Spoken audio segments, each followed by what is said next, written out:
Kampung Lame ini adalah merupakan sebagai tulang punggung untuk Kampung Tangguh, baik tangguh di bidang penanganan COVID maupun di bidang lainnya. Dan ini Lame ini menjadi motor nantinya depan bagi kampung-kampung lain. Ini dalam rangka launching tadi ini dalam rangka memperingati Hari Bayangkara yang ke-74 dan ini juga dimontori oleh Polres Jaya bersama dengan Kodim dan juga Jalan Pemda.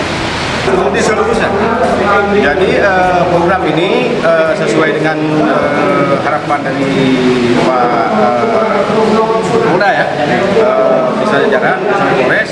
Ini semua kampung akan dijadikan tangguh. Oleh karenanya kami sampaikan tadi yang bahwa Lame ini sebagai motor nanti menjadi acuan bagi kampung-kampung lain. Makanya tadi dari camat, ya, dua camat ini dan camat ini melanjutkan ke kampung-kampung lain.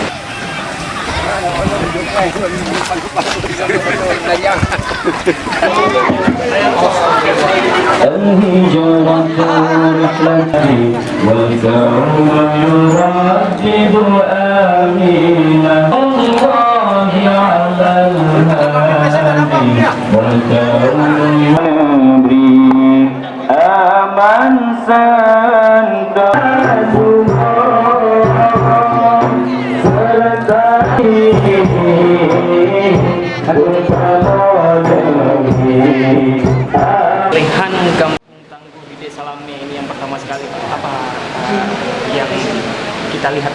Ya, jadi sesuai dengan tujuan dari awal dari Kampung Tangguh ini, kita merumuskan Kampung Tangguh yang berdekatan dengan kearifan lokal. Nah, di Kampung Lame ini kita lihat untuk masyarakatnya sudah produktif semua, dan itu kita yang dalam hal kecukupan perekonomian dalam pencegahan COVID-19 juga. Kita berharap di kampung ini pertama dalam pencegahan COVID-19 sudah terlaksana dengan baik. Selanjutnya bisa meningkatkan tingkat perekonomian masyarakat.